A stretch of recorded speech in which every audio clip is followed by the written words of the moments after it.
All right, now, everybody. Quiet, listen to me. We're going to start a show. Now, some of you people have been with me before. You know it's going to be a tough grind, but we're going to have a show.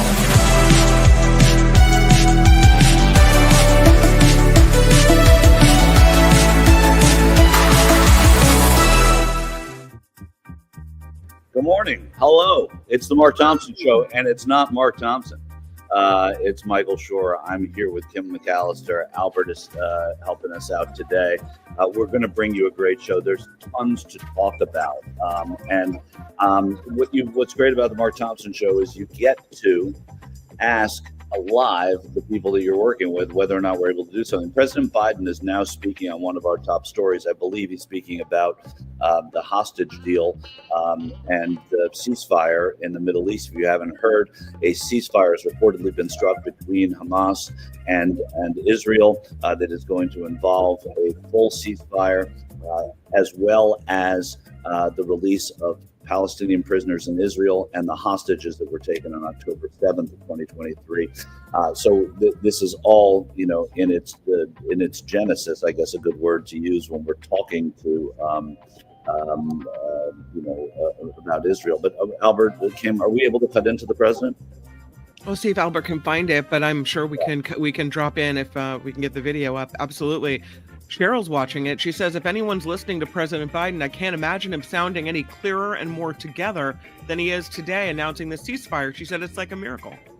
Yeah, nice. Well, it's people who I know who work in the White House, who work with the president, says that he is very clear-minded and clear-headed most of the time. And when it's late at night, as happens to people in their 80s, late at night is not necessarily their best time. Sure. But let's see. I mean, we'll talk to John Rothmann about this too, because there are political implications. It is fascinating to talk about that once you're not talking about the heart of what the deal is. But no question that there is something that is in the political soap opera. Here is President Biden. Lincoln led the effort. Secretary Jake Sullivan, National Security Advisor Jake Sullivan, Bill Burns, John Feiner, Brett McGurk, Amos Hochstein, and the Vice President worked relentlessly as we worked to deliver this deal. I'd also note this deal was developed and negotiated under my administration, but its terms will be implemented for the most part by the next administration. In these past few days, we've been speaking as one team. This has been a time of real turmoil in the Middle East. But as I prepare to leave office, our friends are strong, our enemies are weak, and there's a genuine opportunities for a new future. In Lebanon, there's an opportunity for a future, free from the grip of Hezbollah. In Syria, a future free from the tyranny of Assad. And for the Palestinian people, a credible pathway to a state of their own. And for the region, a future of normalization, integration of Israel and all its Arab neighbors, including Saudi Arabia. The G20 in Delhi in September 23, I rallied key countries behind a vision of an economic corridor from India across the Middle East to Europe. That vision can now become a reality. There are risks as well, including ISIS and Iran, even in a badly weakened state. But we're handing off then to the next team a real opportunity for a better future for the Middle East. I hope they will take it. Let me close with this. My friend for years in the United States Senate, former Senator George Mitchell, who did so much to forge peace in Northern Ireland, once said about diplomacy, he said, it is a 700 days of failure and 1 day of success. 700 days of failure and 1 day of success. Well, we've had many difficult days since Hamas began its terrible war. We've encountered roadblocks and setbacks. We've not given up. And now, after more than 400 days of struggle, the day of success has arrived. God bless all the hostages and their families. May God protect the troops of all those who work for peace. Mr. President, the situation of Gaza now, as you were saying, the implementation of this deal will be in the hands of the next administration, and basically they will shape the future of Gaza. So how do you see this future? And also, how much credit do you give to the Trump team for this deal? Trump is already taking credit for it.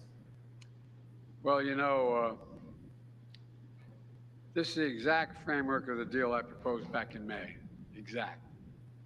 And we got the world to endorse it. Secondly, it's America's support for Israel that helped them badly weaken Hamas and its backers and create the conditions for this deal. And thirdly, I knew this deal would have to be implemented by the next team. So I told my team to coordinate closely with the incoming team to make sure we're all speaking with the same voice, because that's what American presidents do. Thank you. In the how many Americans will be released when the hostages are being released?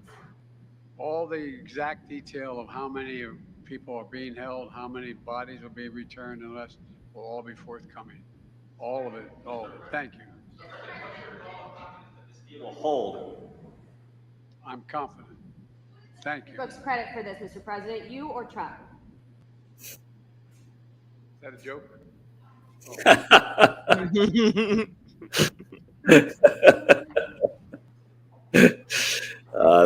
He looks strong, right? That was a what they call a mic drop, I think. But he also said something prior to that.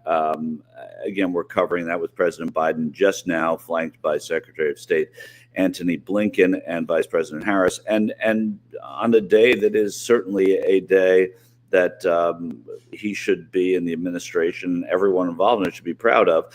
As President Biden said, it's the same deal they had in May, and for some reasons we will learn later, and for that we will see why it wasn't done in May and why it took until now. And also, I would have to say, and this we'll talk to John about in just a moment, I'm curious as to why, if it waited this long, it didn't wait another week when you think of the political players on the Israeli side and who is coming into power here in the United States. But again, that's conjecture and that's speculation, and nobody on this show is going to know the real answers to that. But it's good to talk to smart people about it, which is why I'm glad John Rothmann will be coming on in a moment. The other line I thought was terrific. When somebody asked who gets credit for this, is Biden saying, you know what? Everyone who was involved in this gets credit, and we share the victory because that's what American presidents do. And that sends a message to Donald Trump and his people, who are probably already taking credit for this. I can imagine Trump saying things like, "Oh, they were just afraid when I got in that I was going to wreak havoc and make a worse deal for Hamas, a better deal for Israel, etc." So they hurried up and made that deal. Again, I'm that's predictive analysis, but I don't think I'm far off of that. But Biden doing what he's doing by having had Trump at the White House already, by planning on taking the limousine ride from the White House to the Capitol on Inauguration Day next Monday, doing what American presidents do. And I think this will certainly enhance his legacy as a U.S. president, in that it was a victory in terms of peacemaking. So we're going to come back to that very shortly. Just a couple of, I wouldn't say they're housekeeping things, but I want to point you to the fact that all of Trump's nominees are starting their process, as we looked at yesterday, of confirmation in the U.S. Senate. Yesterday and today, Pete Hegseth for the Secretary of Defense, the Attorney General, not Secretary, the Attorney General, Pam Bondi, is standing before the committee in the Senate. And you also have John Ratcliffe, who is going to be the CIA director, in front of a Senate committee today as well. So there's a lot of action there. We still have a community poll, and I want you all to participate in that community poll as to whether or not you think Pete Hegseth will be confirmed as Secretary of Defense to lead the Defense Department. Albert, tell us how we find that poll and how we can vote in same. If you're a sub to the show, you could get it in your subscription box. You could also go to our page, The Mark Thompson Show, and go to the community tab. as I show you here in the top right. Excellent. All right. Well, so we'll keep the vote there. Already the vote, I would say tightening, Kim. Yesterday was 73-27, for the no's, and now it's and again, we talked about optimism as a key part of this. Yeah. I don't think realism is necessarily a key part of it, but I think optimism is contagious, and I think it's important that people, hold on to that. I was talking to Mark last night about, because I was voting, and I said, okay, so when I vote, am I voting how I believe it will happen or how I want it to happen? Because those are two different things. So I'm not quite sure if this is a representation of how people want it to go or how people think it's actually going to go. Right. I mean, the question is clear. Will Pete Hegseth be confirmed as head of the Department of Defense, Secretary of Defense? 31%, only 31% say yes. And then at the end of the show, somebody asked me if there's really any possibility that he won't be, given the makeup of the Senate. And there are some things that can happen, and I'll let John weigh in on this as well. But I mean, if you ask for further FBI evidence, if a Republican were to ask for that on the committee and that were to be granted, then you might have more of a shot. I would say the way things stand right now, and news today about who is supporting Hegseth would lead me to think that he's probably going to be your next Secretary of Defense. Joni Ernst says she's going to vote for him. So I was teasing. I was teasing. It's fine. No. I was so surprised by it, though. That's crazy. It just makes no sense at all. I know they said they were going to primary her, but come on. Well, I mean, it makes sense on that score. We're talking about U.S. Senator Joni Ernst from Iowa. We talked about her yesterday. She is a veteran, and she is someone who has suffered sexual abuse and harassment. I think that there was a hope that she would not be able to support Hegseth, given some of the things he said and done over his career, both in the service and outside in public life. And so when she comes around and says that she is supporting him, it shows the power of deference to a president and allowing that president to make their choices, which is sort of ingrained in a Senate, but also the fact that there's something different about Donald Trump, the way people view his power, his annexation of the Musk empire, because of the threats of primary and those things that scare politicians and the politicians that don't care about it. You saw 8 out of 10 of the members of Congress who voted to impeach Trump all lost in primary. So it's a very, very difficult place to be, and I think that if you are able to put country, without sounding hokey, country before job, before person, self, then you do those things and you vote as people wanted Joni Ernst to vote. And what that does also, just in the political math of it, is it cripples the effort against Pete Hegseth, because what she does is by voting against Pete Hegseth, she would have given cover to other members of the Republican conference on the Senate side to vote against Hegseth. Now, they don't need that cover. And even if 1 or 2 of them vote against him, as I predict some will, then it doesn't matter, because it doesn't get the president, it doesn't reject his nominee. So that's why the yes/no vote, optimistic. I appreciate it, but it's looking a little bit more grim on that score. So we'll look at some of that in just a minute. I want to invite John Rothmann to do that with us, presidential historian, political analyst. He's the host of the podcast Around the Political World, Around This Political World, I think, or is it I think it's Around the Political World with John Rothmann. Yeah. With John Rothmann. So John, thanks for coming on the show today and hanging out with this pinch hitter. No, you're not a pinch hitter. I'm delighted to be with you. All right, yes. So John, we have a couple of things to look at, and I wanted to have you as part of the audience as we listen to and watch some of the questioning that Pam Bondi, who is the Attorney General nominee for Donald Trump. You'll recall that I know you'll recall, but everyone will recall that Matt Gaetz was originally, another Floridian, asked to do that job. He withdrew after there was a lot of let's say, not just consternation, but speculation as to why, and his fitness for the office was questioned to the point where he couldn't do it. He resigned his seat in Congress, and he pulled out of that. Pam Bondi now there, and Pam Bondi in what is always a hot seat. So let's take a look with the audience of the Mark Thompson Show at some of what she endured today. I think we're starting, Albert, with Mazie Hirono, Democrat of Hawaii.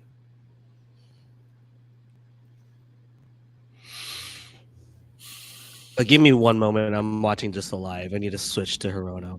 Okay, so Mazie Hirono is on the committee that is charged with the Judiciary Committee, charged with the Attorney General's confirmation. The way it works is they will vote out of committee, and that nomination will then be sent to the Senate floor and voted on by the entire Senate.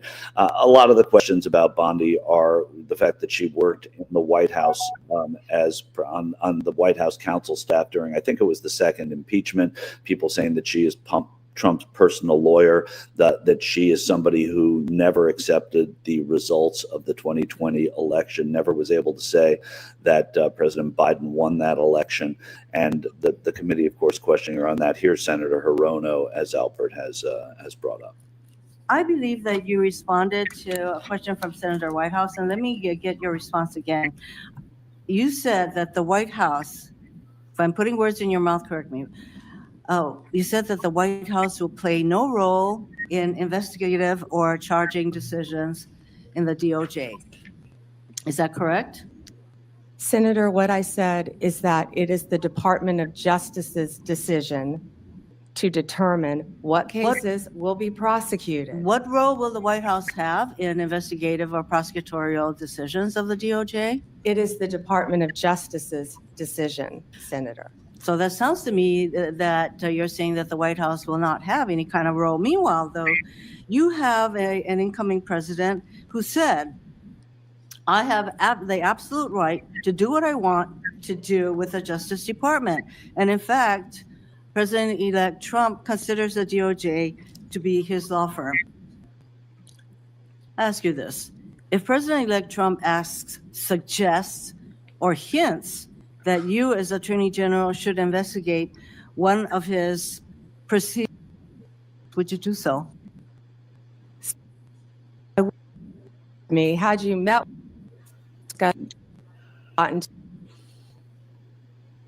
Well, a little choppy there. What part of that interview before I think we got to that was, or part of that interrogation was Hirono being asked if Joe Biden won the election in 2020. And Bondi said Joe Biden is president of the United States. Under further interrogation, it was dispensed with because she was not able to say whether or not that election was won by Joe Biden. In response here, and Albert, you can let us know when you have a little more footage if we get any. She was asked about, as we just heard, and for the most part, whether or not this will be an arm of the White House and the president will be able to go after whomever he wants, especially political enemies, which is the fear because he is postured that way, and he thinks, and a lot of his supporters feel, that he was unfairly targeted by a Justice Department run amok. And of course, Ted Cruz came on afterwards and said that no president had ever been investigated or had 4 charges against them, as if that means that what happened to Trump was unfair. No president had done, or certainly had done to the extent what Donald Trump had done when he was in office to warrant such investigation. Here is a little more from Mazie Hirono. I want to ask you a factual question. Here it is. Who won the 2020 presidential election? Joe Biden is the president of the United States. Ms. Bondi, you know that there is a difference between acknowledging it and, I can say that Donald Trump won the 2024 election. I may not like it, but I can say it. You cannot say who won the 2020 presidential election. It's disturbing that you can't give voice to that fact. Moving on to DOJ's independence from politics, Ms. Bondi, if you are confirmed as Attorney General, you will take an oath to the Constitution and not to any individual, including the President. To start, I'd like to know whether you agree with some of the statements President-elect Trump made during the election, during the campaign. First, are the felons convicted of breaking into the Capitol on January 6th hostages or patriots, quoting Trump, as President-elect Trump has said repeatedly? Do you agree with his characterization of the felons that I referred to? I am not familiar with that statement, Senator. I just familiarized you with that statement. Do you agree with that statement? I'm not familiar with it, Senator. Okay, no answer. He has also said illegal immigration is poisoning the blood of our nation. He said that in December 2023. Do you agree with that statement? Senator, I am not familiar with that statement, but what I can tell you is I went to the border a few months ago. I went to Yuma, Arizona, and what I saw at that border was horrific, Senator. It was horrific. Ms. Bondi, I went to a rape crisis center. That is If I could not my finish, question. I went to a rape crisis center. Well, I'm not familiar with the statement, but I went to a rape crisis center. I met with Border Patrol agents. I'm sure you've been to the Ms. border Bondi, as well. So I you want to could get answer to my that. next question. So I believe that you responded to a question from Senator Whitehouse, and let me get your response again.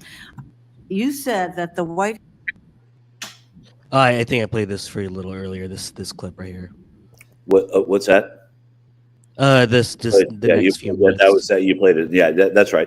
So there you see Pam Bondi. I mean, as a reporter, I've been to the border many times over the past several years. That's not the question that was asked of Pam Bondi, but in the whole scope and history of these confirmation hearings, it's about avoiding and evading the direct answers that you want your president who nominated you to hear, while also getting through what is always a very difficult day with breaks from the other side and the Republicans, including the chairman, Chuck Grassley, of that committee. Ted Cruz himself were very kind. Let's bring John Rothmann in on this. What's been missing from what we've said, John, and welcome to the show as well. Pleasure to be with you. Look, the simple truth is that Donald Trump is determined to weaponize the Justice Department. Pam Bondi is a political partisan, former Attorney General of Florida. She denies that Joe Biden won the election of 2020. She was a defender of Donald Trump's ridiculous accusation that he, in fact, won the election. She is committed to Donald Trump, and her oath will be to the Constitution, but her loyalty is clearly to Donald Trump. And you heard that in the evasive answers that she has given. But the weaponization of the Justice Department is something I am fearful of. That also involves Kash Patel as being the director of the FBI. Director of the FBI reports directly to the Attorney General of the United States. This is something that should concern all Americans. I do believe that we cannot make judgments until they are in office. But if their words are any indication of what they intend to do, then we are in for a very interesting ride for the next 4 years. Yeah, by the way, that presumes that Pam Bondi or anybody lasts, because I would remind you, Donald Trump has a tendency to fire attorney generals who disagree with him. And that included Jeff Sessions, who was the first senator to endorse him. And it's because of Jeff Sessions leaving and going to the Department of Justice that we have Tommy Tuberville to talk about in any other sphere except that is correct. And if you listen to Tuberville, including statements he's made in the last few days, it's outrageous and egregious. Yeah, there's no question. I want to ask you this. I'm going to try and put on my objective glasses for a moment. I'm a Republican. I think that Donald Trump, and I'm just obviously play acting here, that Donald Trump has been unfairly attacked, that this has been a Justice Department with an agenda. Why shouldn't my president then do the same in turn to the people that he perceives as his political enemies? What's the answer to that? Well, the first answer is that if the Justice Department had been weaponized, Donald Trump would have gone to trial. And he didn't, because the Attorney General, the sitting Attorney General of the United States, did everything he could to appear to be fair. I want also to be clear when I tell you that I think Republicans are now supporting Trump because, as Donald Trump Jr. said on the ellipse on January 6th, it is no longer the Republican Party, it is the party of Donald Trump. So if you take a look at the people who have been nominated, this is not done in a bipartisan fashion. This is not done in a fashion of trying to accommodate Democrats and Republicans alike. And so what you are going to see, what we are going to see, is the most partisan administration in American history. And that's the simple truth. Yeah, there's no question that, as Gene Rayburn would say on Match Game, it was the definitive answer. It is. There's no question that everything that John just said is absolutely right. You brought up when you look at all these nominees, I switched over to watching. I think that I have such a pathetic life, but I was switched over to watching John Ratcliffe's, and he's the designee to head the CIA. And I saw someone who I don't agree with generally, who when he was in Congress, I found, a very difficult guy. But it seemed like it was a throwback to watching a confirmation hearing in 1991. Here was a person who was from another party who was being, interrogated by that committee to have that job, and he was appointed by a Republican president. There are always going to be people that you like or don't like, but it seemed like this is the kind of substantive person that should be on one of these panels. And then you look at Pete Hegseth, and then you look at Pam Bondi, and then we're going to look at Tulsi Gabbard. We're going to look at others. Do you have that same? Do you get that same vibe? Is what I mean to say? Of course. Yeah. Look, Marco Rubio. I don't agree with Marco Rubio on many things, but he will be a capable Secretary of State. And a president really appoints someone or nominates someone, a Secretary of State, who they can work with. Yeah. But the important element here is the partisan nature of what Donald Trump is doing. I always remember that Franklin Roosevelt put two Republicans in his cabinet. Frank Knox, who had been the nominee for vice president in 1936, became Secretary of the Navy, and Henry Stimson, became Secretary of War, if you will, and he had been Secretary of State under Hoover. I would point out to you that John F. Kennedy turned to C. Douglas Dillon, who had been Undersecretary of the Treasury under the Eisenhower administration, to become Secretary of the Treasury, Secretary of State, rather. He was Undersecretary of State, then Secretary of the Treasury. And the same thing applies with Bob McNamara. Bob McNamara was a Republican who became Secretary of Defense. There is no bipartisanship in this administration. Tulsi Gabbard was, in fact, a Democrat, but she is now a Republican and a firm supporter of Donald Trump. And I won't even mention her accusation that forest fires were started here in California by Jewish lasers from outer space. Yeah. I mean, this is the kind of nonsense. But let me explain. A president of the United States has the prerogative of surrounding him or herself one day with people that they want. And the nominees that Donald Trump has placed in position are an indication of his mindset.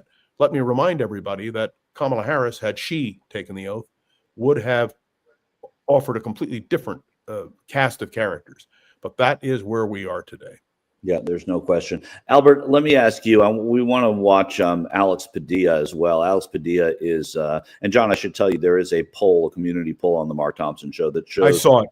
Yeah, that nearly 70% of the people participating in that poll believe that Hegseth will not be. Well, you understand, that goes to the heart of the politics of our area and the people who listen to the Mark Thompson program. Right. He is going to be confirmed, although he should not be by all rights. And you can be assured, if this were a Democratic nominee with Hegseth's record, the Republicans would have opposed him. But the simple fact is, there are enough Republicans, 53 Republicans in the United States Senate, who are going to vote. And you mentioned Joni Ernst earlier. Trump is threatening to primary her. I don't think she really has to worry about being primaried, but that's not what checks and balances are supposed to be about. The reason the Constitution designates the approval of cabinet officers is a check and a balance, advise and consent. And unfortunately, the Republicans are failing in that category. And by the way, I wish they would be more vigorous. They're not doing their job, and that's very upsetting. It is indeed, and their job, the advising consent we talked about it yesterday. It's never more sort of out there for everyone to see than it is in these confirmation hearings. They're there to advise, not the president. They're there to advise the entire Senate, who in older times would not have had the ability to watch a judiciary committee in their office. If you're on the energy committee and you're not on judiciary, you can now sit in your office and watch these hearings. Before, it was actual advise and consent where they'd say, hey, we interviewed this person and they're good for the job or they're not. And then all right, now, by the way, cabinet officers have been rejected. Ted Sorensen, of course, was rejected as head of the CIA, had to withdraw his nomination because of conflicts. John Tower. John Tower, who was Secretary of Defense designate. Louis Strauss as Secretary of Commerce under the Eisenhower administration. There are countless examples of people whose qualifications are challenged. But this Senate is rolling over. The Republicans are rolling over. And I would suggest they are not doing their constitutional duty. I don't think it would be hard to argue with that. Albert, let's listen to California's senator, the junior senator, actually senior senator now because Adam Schiff is the junior senator, Alex Padilla. Let's listen to Alex Padilla doing some of this interrogating and John, if you could, after we hear that, give a little analysis of this and what the importance is for a U.S. senator to be doing here, aside from the actual work of the interrogation. This is Padilla questioning Pam Bondi. Thank you, Mr. Chair.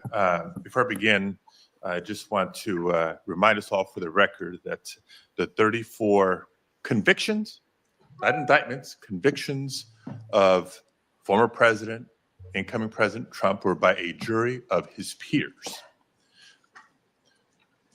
Thank you, Ms. Bondi, for being here today. And I, too, would like to welcome your family and friends who are here. Thank you. Appreciate the opportunity to meet yesterday to learn about your priorities and discuss a number of issues that are important to me. But I got to tell you, as I reflected on our conversation yesterday and as I've observed the hearing today, I continue to have significant reservations on your ability to function as a truly independent Attorney General for your friend. Let's say you keep referring to him, your friend, President-elect Trump.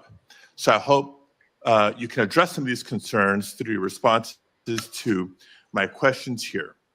Now, the first issue area is something that we didn't get a chance to touch on yesterday.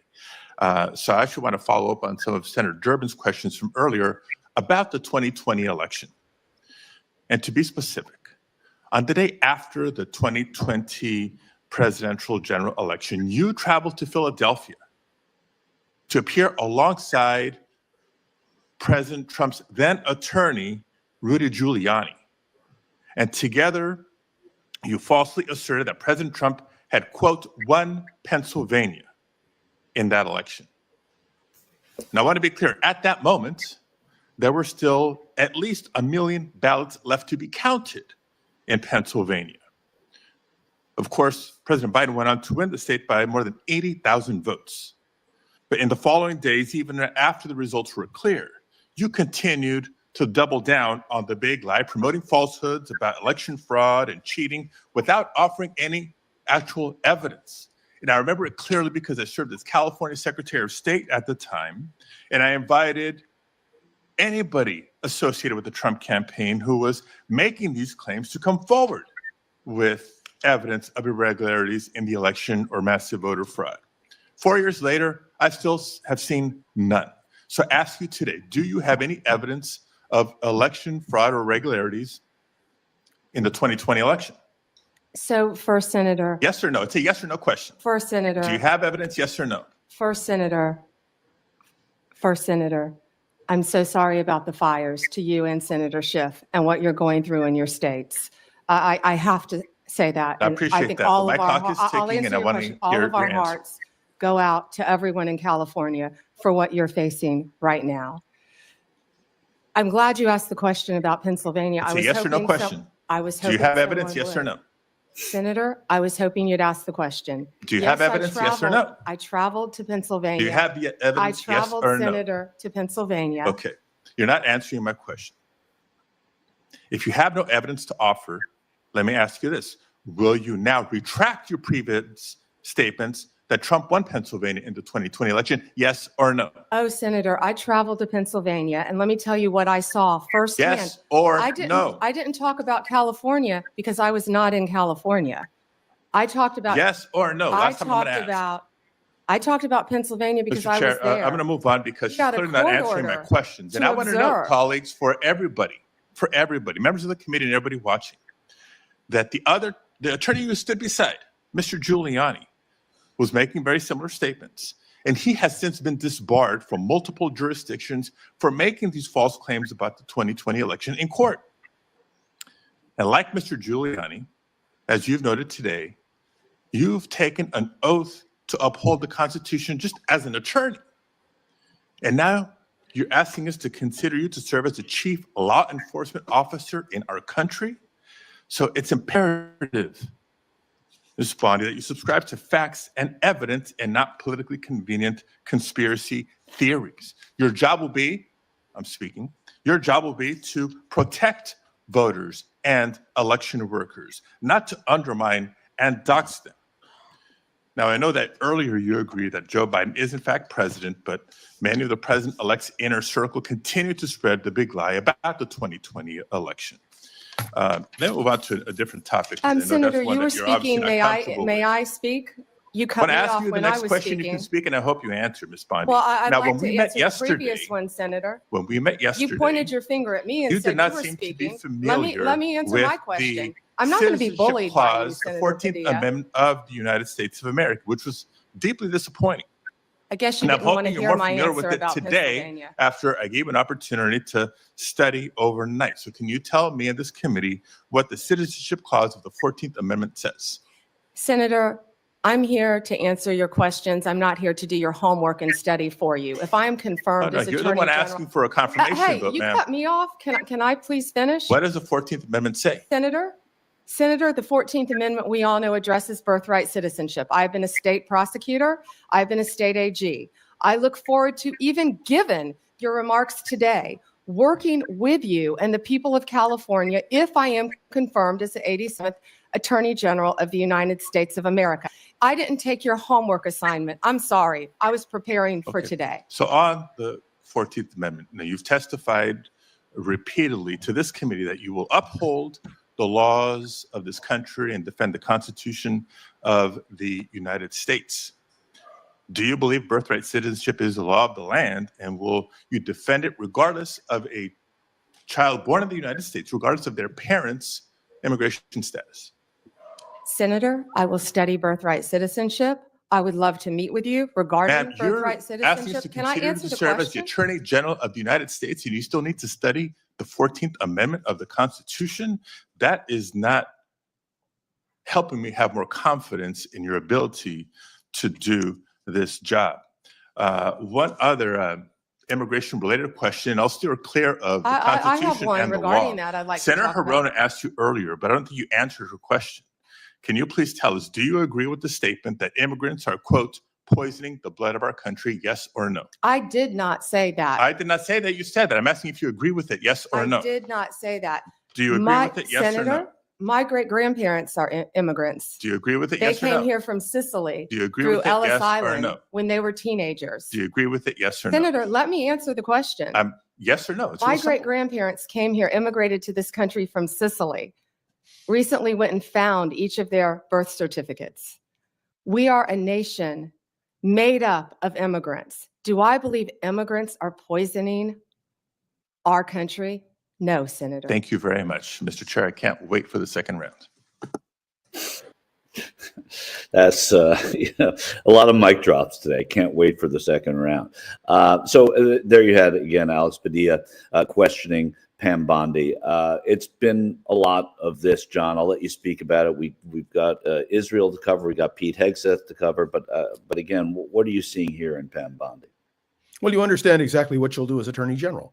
She'll do exactly what the White House asks. She does oppose birthright in the 14th Amendment. She wants to change it. She's made it very clear. She does believe that Trump actually won the 2020 election. She is unwilling to say that Biden won the election. She's willing to say Biden is the president, but not that Biden won the election. This is consistent with her notion that she has to please Donald Trump. And she does, because you know what happens to an attorney general who doesn't please Donald Trump. Just ask Bill Barr, ask Jeff Sessions. It's, may I tell you, look, I'm not here as a Democrat or as a Republican. I'm here as an American. And what bothers me is that the people who are being put in positions of power on too many levels in the Trump administration scare the living bejeebers out of me. And in a normal time, the Republican Party would rebel against this. But Republicans are afraid of Donald Trump, and they are afraid to cross him, and that's a problem. Look what happened to Mike Pence, for God's sake. And by the way, at the Carter funeral, they finally shook hands for the first time. But let me tell you, J.D. Vance understands his role is to agree with Donald Trump, and I'm sure he will. Yeah, there's no question. J.D. Vance's job is different than the job of the people that work in the Justice Department. Absolutely. Absolutely. But he will be the vice president.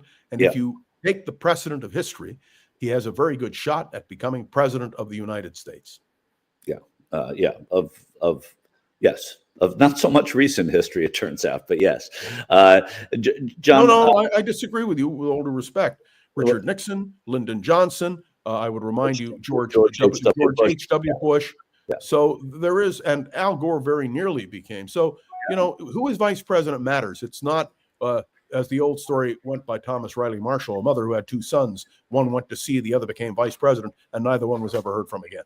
Of course, and I was being tongue-in-cheek. I was talking about very recently. I was talking about Vice President Harris. That's all. No. I mean, it has been the jumping-off point with its own inherent challenges as well that come about, that we saw Harris having to deal with. We saw Gore having to deal with in terms of distancing themselves from exactly. It's fascinating historical stuff. Albert, I want to run a little bit of. We have Tammy Duckworth, I think. Do we have Tammy Duckworth talking to Pete Hegseth at all? Do we still have that, Albert?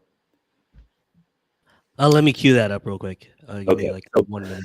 We're going to skip back to Pete Hegseth a little bit here. And again, there's a community poll up, and we invite you to vote in that as to whether or not Pete Hegseth will be confirmed as Defense Secretary. Today, Joni Ernst, a powerful Republican on the Armed Services Committee, but powerful also because of her service, because she is a woman, because she was a past victim of sexual assault and harassment. And those are some of the allegations leveled against Hegseth, that he doesn't approve the way most do of women in the military and the roles they should play, as well as the fact that he was accused in 2017 of rape, settled that, was never convicted, was never tried.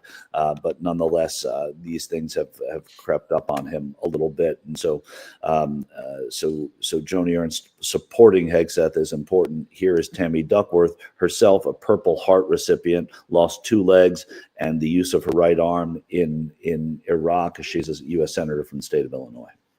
Thank you, Mr. Chairman. And also, Secretary Mattis had to have this waiver as well. Mr. Hegseth, this hearing is about whether you are qualified to be Secretary of Defense. And one of the qualifications, to answer my colleague's question, is to actually win the votes of every member of this committee and to be confirmed by the United States Senate. And you need to convince us that you're worthy of that vote, because the people of the state of Illinois voted for me to be their senator so that I could cast that vote when it comes to picking who is going to be the next Secretary of Defense. This hearing now seems to be a hearing about whether or not women are qualified to serve in combat, and not about whether or not you are qualified to be Secretary of Defense. And let me just say that the American people need a SecDef who's ready to lead on day one. You are not that person. Our adversaries watch closely during times of transition, and any sense that the Department of Defense that keeps us safe is being steered by someone who's wholly unprepared for the job puts America at risk, and I am not willing to do that.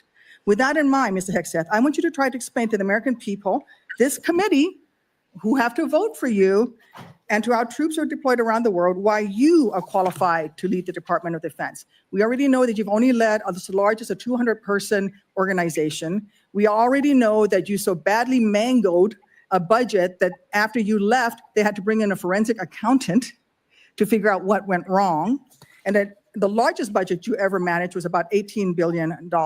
You know, that is about 51,560 times lower than the Department of Defense budget of $825 billion. $16 million is 51,568 times smaller than the defense budget. Please describe to me, Mr. Hegseth, you talk about DOD passing an audit. Please describe to me a time or an organization when that you led underwent an audit, because you say you're going to hire smarter people than you to run this audit. I'm not asking you to be an accountant. I want you to be able to tell me what kind of guidance will be given to those employees, what will happen if, whether or not you pass that audit. Have you led an audit of any organization? Yes or no? I don't want a long answer. Yes or no? Have you led an audit of any organization of which you were in charge? Senator, in both of the organizations I ran, we were always completely fiscally responsible. Yes or no, did you lead an audit? And the way yes or no, did you lead an audit? Stated, yes or no? Completely what are you afraid of? You can't answer this question. Yes or no, did you lead an audit? Do you not know this answer?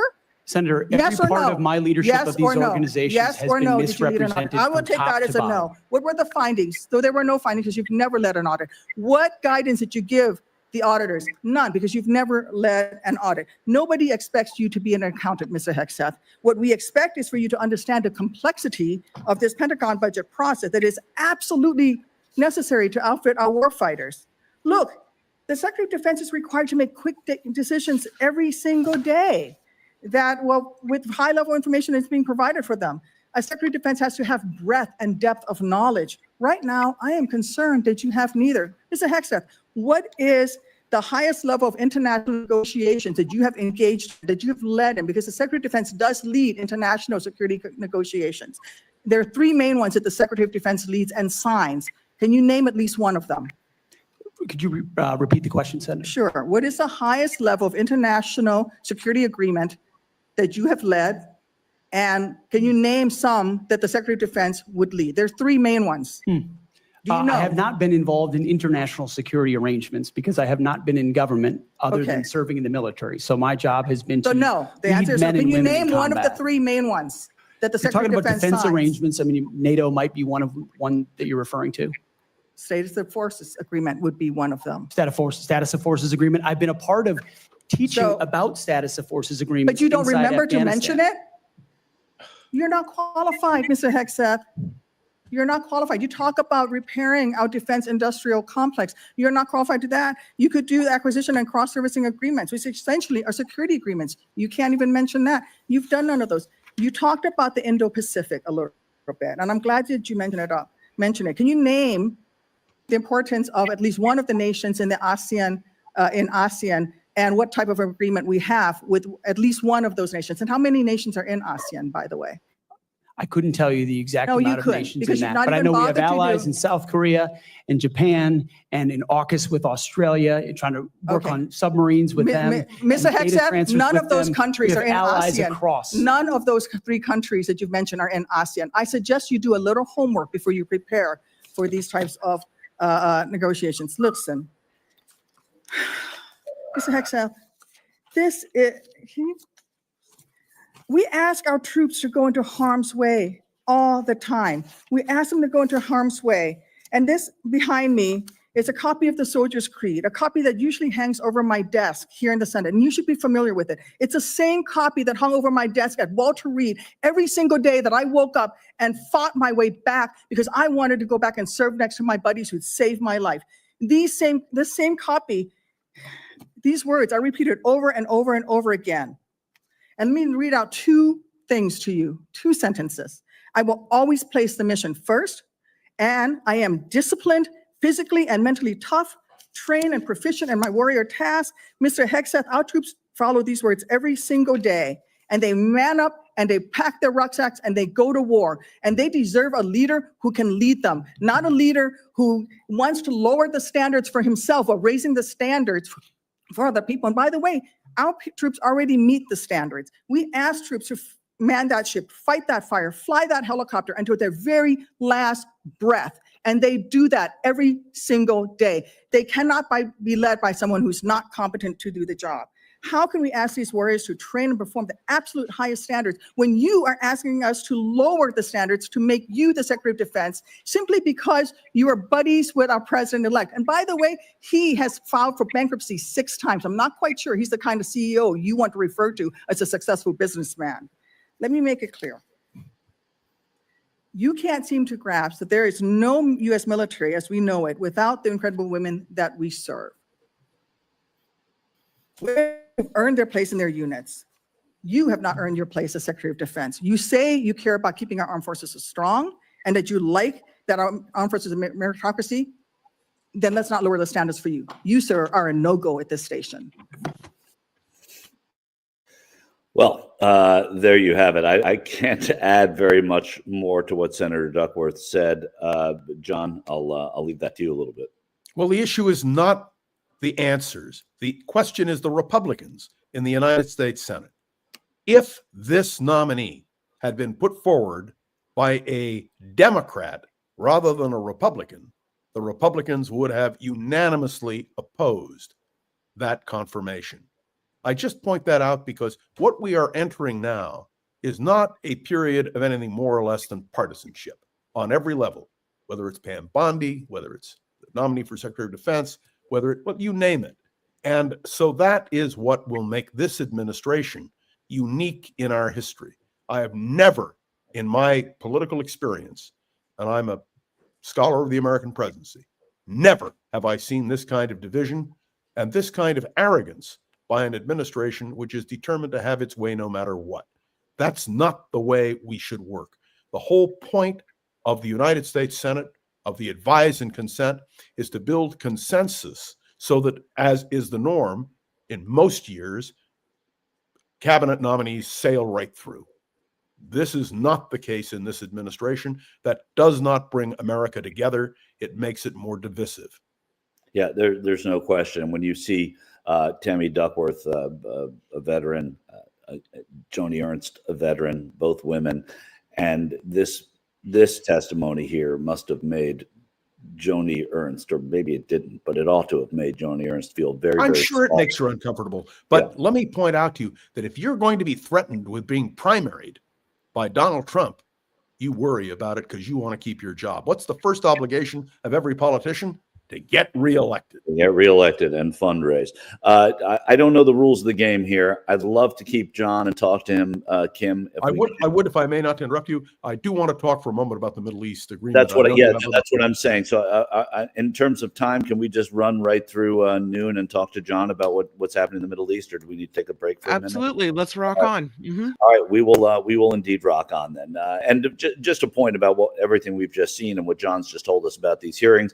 They're readily available for you on C-SPAN or on any of the networks. And people make fun of me for how dull C-SPAN is, but you see people doing their jobs very often and what they're up against when you do watch C-SPAN, and it's fascinating to dip in every so often. And it doesn't make you that dull. You can still have 48 seconds of sports, which we'll get to with Albert later. So there's no worries about that. The big news today, really the headline international, the enduring headlines from today. We will not be talking about Pete Hegseth perhaps in 10 years. We will be talking about the fact that a peace was a ceasefire and agreement for hostages between Israel and Hamas was reached today. And President Biden was trumpeting it with his Secretary of State, Antony Blinken, and Kamala Harris. Let's not forget that this is 5 days before we get a new presidency. Remind me the moment I heard of Jimmy Carter as the inauguration of Ronald Reagan was happening, the hostages were being released in Iran and sent to Wiesbaden, Germany. I remember all of it very well. John, tie those two together, but also talk about the significance of what happened today. And also, if you can conjecture as to why, if this same deal existed in May, it was not done until today. First, it was a bipartisan deal. That is, the Trump people and the Biden people worked together. They stood as one, which goes to show you that when the United States acts together, we can accomplish something. Number two, this proposal was originally made by Joe Biden. It was rejected. I think one of the reasons that it was now accepted is because President Trump threatened to unleash holy hell if in fact an agreement wasn't reached. So I think Hamas felt that pressure. There is also the simple reality that this is not a peace agreement. This is a ceasefire agreement. And that although it appears that 33 hostages will be released, we don't know how many are alive, we don't know how many are dead, and we know that there are still a tremendous number of hostages who are still being held. What does it mean in terms of peace? Not much. And I would suggest to you, I can guarantee you that if you and I are together again in 6 months, there will be renewed conflict. Hamas has not been destroyed. They have rebuilt, and they are ready again. But this is something that had to happen because the people of Israel and the people of the United States and our leaderships wanted these hostages released. Let me again point out, I just talked with a friend of mine who was visiting in Israel. I actually posted her notice on Facebook. The trauma of what Israel experienced on October 7th is lasting and permanent. The real issue here is recognition of Israel's right to exist. And I would remind you that Hamas, Hezbollah, Iran, the Houthis still reject the very principle of Israel's right to exist. That is something which we need to understand as a critical fact. I applaud Donald Trump for the Abraham Accords, and it is my hope that the Abraham Accords will be expanded. I know that one of Donald Trump's immediate goals is to include Saudi Arabia. That would be an achievement that is quite remarkable. So my sense now is I'm so relieved that some of the hostages are going to get out. I am not going to forget those that are still being held. I do not and will never forget what Hamas did on that day. And most important of all, I will never forgive the fact that the world essentially remains silent. Do you understand? Everything Israel did in order to achieve something had to be done without the cooperation of the world. And that to me is the ultimate tragedy. Remember that more Jews were killed on October 7th at one moment than any time since the Holocaust. Trust me when I tell you, that notion resonates. And until Iran, the Houthis, Hezbollah, Hamas formally say they recognize Israel's right to exist in peace and security, this problem will not be resolved. Through the eyes of a presidential historian, talk to me a little bit about what I said about the 11th hour stuff and why this stuff seems to happen. And did it remind you of Carter and Reagan and the hostages? It did. And I would remind you that only when Carter left office did the Iranians agree to the release. You and I still remember the flight of those hostages. And you remember, and you pointed it out, and I appreciate the fact that you did.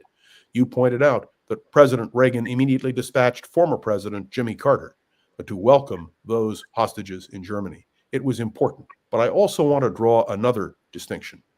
When Anwar Sadat and Menachem Begin came together in Jerusalem in 1977, and then when the peace treaty was signed in 1979 between Egypt and Israel, those two nations were determined to end the conflict.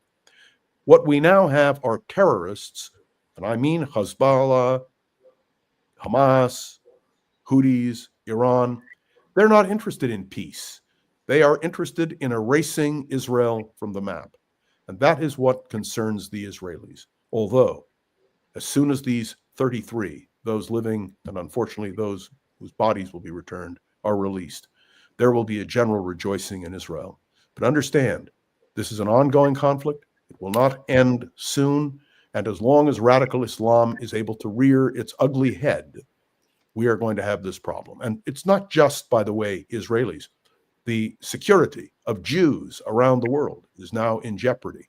All of you understand that the rise of Jew hatred, I won't call it anti-Semitism. Anti-Semitism is a polite word for Jew hatred. The rise of hatred against Jews is everywhere, particularly we find it in Europe, and I regret to say we find it here in the United States. So this is another major issue which needs to be addressed. And one thing I can tell you, what Joe Biden said is absolutely correct. American presidents standing together can make a difference. And in this case, Joe Biden and Donald Trump, who may not like each other, may not trust each other, stood together to achieve this deal. And all I can say is that is the true spirit of America. Well, we'll see if that true spirit is continued when the second guy there takes office next week, because we've never known him to not take credit for everything good. I don't mind whatever credit he takes. I don't mind as long as something is accomplished, and that means right. But at the expense of saying, again, this hasn't happened, so it's a fool's errand.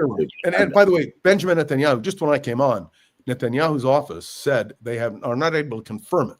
They hope it's all going to happen. And of course, I've been talking to you and listening to your program, so I don't know what has happened in the last hour, but that's something else. I don't think we would have heard from President Biden without there having been something to talk about. He spoke about it, but understand, Netanyahu said nothing has been signed yet. No hostages have been released yet. And what Netanyahu is saying is the proof is in the pudding, as was pointed out by several previous negotiators who I heard interviewed today. Sometimes agreements are reached and then broken. And so this is something we have to watch with great care. Right. But I personally hope that by Sunday, and that is the last I heard, by Sunday, these exchanges will have taken place and we will all feel that great sense of gratitude for the fact that some of the hostages, not all, some of the hostages may yet be free. And that would be something to see. And again, I'm here to talk about the politics of it, the American politics of it, not the substance of it necessarily. And I think that it is a fascinating thing for any presidential historian, anybody who follows American politics, to see this happening, when it's happening, how it's happened, and who the people involved were.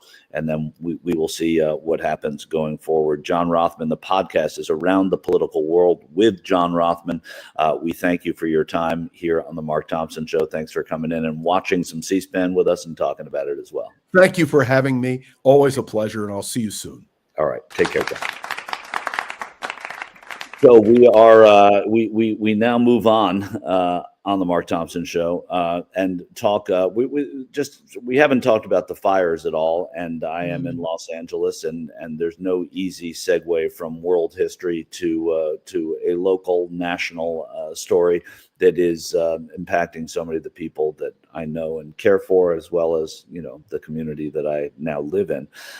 But the good news is that the winds have been much more calm than anticipated. They expect that there may be more, and they also have talked about how this is not over yet by any means. There are still fires burning. You have containment at levels, and the Eaton fire at 45%. I think that Palisades fire, when we came on the air, at 19%. That means that there is still burn going on. They are still defending fire lines against any kind of spread, and that wind could wreak havoc as it did last week. The difference being that they are prepared for that now in ways that they weren't when the fires first came through this place. And so I do think that we have a situation now that seems to be being controlled, but again, the rebuilding and and how the city recovers from everything that happened is going to be the story.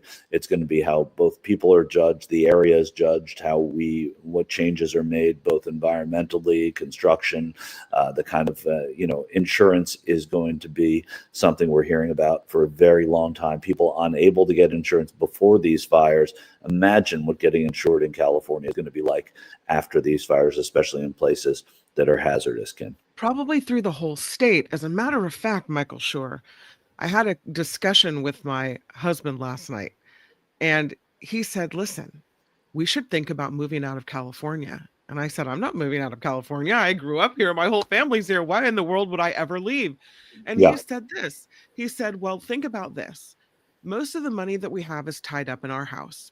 And so what happens if all of a sudden all of these insurance companies stop writing policies and we have to go to the FAIR plan and we can't afford the FAIR plan and no one else can either?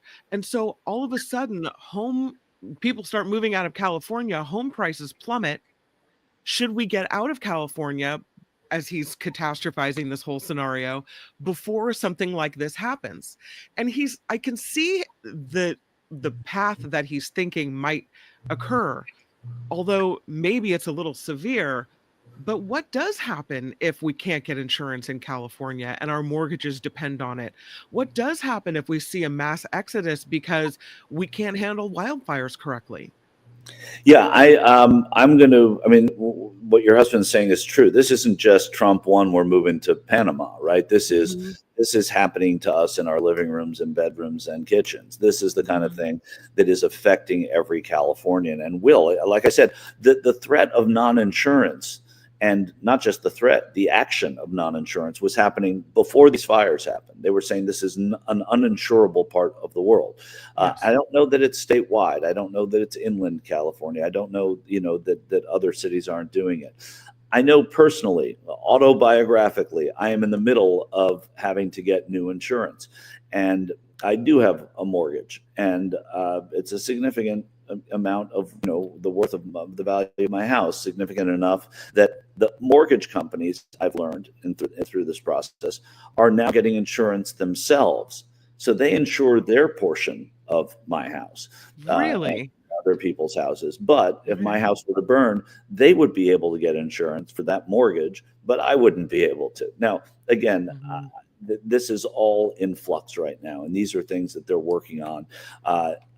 People cannot just pick up and leave California in droves any more than they already have, but in the kind of droves that an uninsured state would create.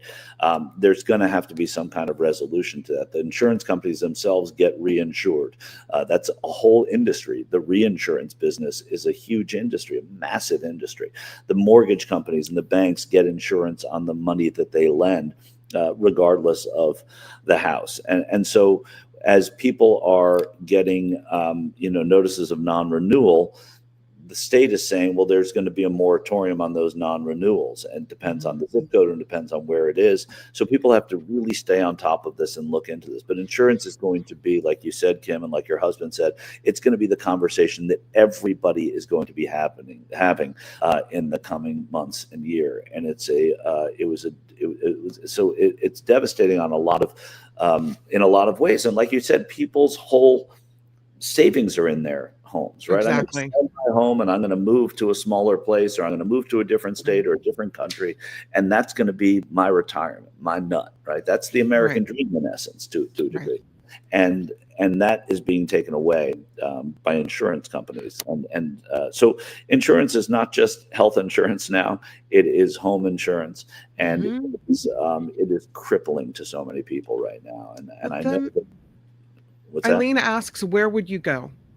And if you look around at other states, it's like the same problems. You have Oregon that catches fire, even fires in Arizona. There were fires, affecting New York, and fires in Canada, and fire everywhere.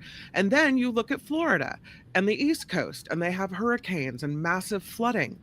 And so what do you move to Las Vegas? Because that seems like natural disasters don't strike in the desert. That's not where I want to live. So where is another safe option? And I don't see that really anywhere is. Well, I mean, there's no place perfect, right? I mean, there are problems that happen, but the rampant, the repeated and rampant natural disasters that happen in California and in other states make you understand why the insurance model is being challenged right now. But there has to be some sort of public-private support for people to own homes, or else the state economy is going to crumble anyway. And at least the people that care about the economy, and usually just care about the bottom dollar, they have a vested interest in helping people to figure out this insurance probably. And you can live, somebody says, Michael D, live safely in a casino. To me, that would be the biggest danger that I could possibly have. I'd be better off moving into the middle of the forest and lighting a match. But there are, there are, like, I went to school in Charlottesville, Virginia, and I always think, Charlottesville, there was never, there's some rain, there was some hot weather, there was some, there'd be a fire or there'd be a snowstorm, but the stuff didn't happen there. If there was a hurricane, you'd get sort of the outer band maybe, which would give you a little bit of extra rain. So this isn't a PSA for Charlottesville, a place that I love and hold dear. I guess every once in a while there's a race riot in Charlottesville, so there's that. No, but there's that.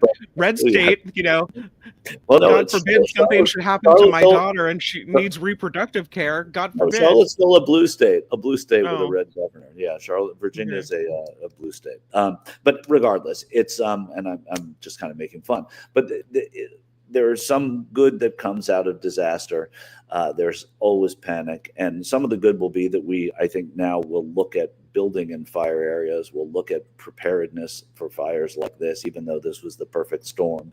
The climate is dictating that storms are becoming more and more perfect, and these kinds of things happen, especially when people are denying climate change and denying that the climate needs attention. This is the ramification of that to a degree as well. And so are so many of the hurricanes that have been happening, according to science, not according to me. So I do think that there is something to be taken from this. Hopefully one of that will be a restructuring of the way we have insurance. One of the someone in the comments said there should be an FDIC for mortgages. Yeah, I think that's probably true. I know, and there's a discussion going on in the comments, I can't read all of it, about whether or not you have to have insurance if you have a loan. Yes, you do. Yeah. However, because some loans and some mortgage lenders get their own insurance, as long as they're insured, you can live uninsured. My neighbor does not have homeowners insurance, but he has a mortgage, and that mortgage is one of those that's insured. And he has some sort of basic insurance that does not qualify, but at least it protects something. And I can't speak to it exactly. So there are different things that have happened that have caused him to be in that position. But and the fact that in California, if I had a pipe burst in my house 3 years ago, it was one pipe in a little room. It was repaired, fixed. I made a claim on it, and in October, my insurance company that paid out $16,000. And I pay them money every month. They said they don't want it. $16,000 in like 10 years or 12 years of my having them. They said they don't want to insure me anymore. So those stories are happening in bigger ways all around the state. Well, and then if you need that insurance because you have a mortgage, now people won't make those, like you just made that legitimate claim. People won't make those legitimate claims. They'll pay money that they don't have to pay. Insurances, I wonder what the stats are on that. How much money that insurance companies should be paying but aren't, because people are scared to death to file a claim that is completely warranted and valid because they're afraid of being canceled. No, it's crazy. And that's what the business that they're in. Imagine if I went and took my shirts to the dry cleaner and they said, no, we're not going to take your shirts anymore. You brought too many in last year. Like it's not a perfect analog, but it's crazy that's crazy what the model is right now. Yeah, it's crazy that you have to even worry about that. Right. Where right now, if something happens to your house, I don't know, there's a leak in the roof and the roof partially caves in, and it's $15,000 to fix it. It's gonna give you pause, and you're gonna think to yourself, well, if I make a claim, this could be really bad. It could put my mortgage in jeopardy. It could put my loan in jeopardy. I guess I better not make that claim. Yeah, no, it's really true, and it's frightening. And I do I regret making that claim right now? Kinda, yeah. I mean, could I have dealt with it and done it? But no, I had insurance. That was what I was supposed to do. All right, and that's why I pay insurance every month. But I guess you only really pay insurance for what happened in the Palisades, and you shouldn't, when a pipe bursts and you have water damage, go and you should, if you can, get it fixed or leave it alone. I mean, that's what they're saying. Not to mention when you go to sell a house, and who you're going to sell to if nobody can get insured when they come to buy your house. I mean, so it really is going further and further and further down the road. And I think somebody's going to step in and try and fix this. Fortunately, California is one of the states that has an insurance commissioner, and they have a department that's set up for that. And I'm sure they're inundated now, but it's going to be a long road back for insurance in this state. So, did you see that picture of that VW bug? And I don't know, Albert, it's in the thing, but there's this picture of this VW bus. It's a bus, not a bug. It's amazing, yeah. And a 27-year-old is burned, except Right. for this bus, right? Yeah, it's amazing. It's standing right there, and however they developed this photo, do we have it? Can we bring it up? When we do, as you see this photo, the bright blue of the bus against the gray devastation all around it. It's one of those symbols of hope. Right there, you see it's an AP photo, and they're calling it the magic blue bus. It's bright blue, and then you see everything is gray and just terrible around it. It reminded me in Schindler's List, there was one scene where there was a little girl in one of the bombed out areas in that film, and whatever Spielberg did, she was wearing a red coat or a red dress, if I remember. I don't remember. And he just kept the color on the red dress, and you saw her walking out, or I don't remember it exactly. Maybe somebody else does. And it was a symbol of hope in a way, like this little girl survived and made it out. And I couldn't help but think of it when I saw this bus. It reminded me so much about that. People are saying it was a red coat. Yes, it was a red coat in that movie. And it doesn't remind people of that in a way. But you see everything around it is just in shambles, and it's just terrible. And it's not a case of this bus driving in after the fire. It was apparently there through the fire. It's Preston Martin figured the retro blue Volkswagen van he slept in for a year during college was a goner, given that he had parked it in a Malibu neighborhood just before the Palisades fire ripped through, reducing homes and cars to rubble and charred metal. So the surfboard maker, obviously, well, who else are you going to find down in Malibu, but a surfboard maker, was stunned to find the vehicle had survived. Not only that, a photo of the vibrant bus taken by the AP that we're looking at now was circulating widely on TV and online, giving viewers a measure of joy. Martin said, "There is magic in that van. It makes no sense why this happened. It should have been toasted, but there's never been anything like this." Yeah, exactly. Right. Just who you want to hear from a time like this.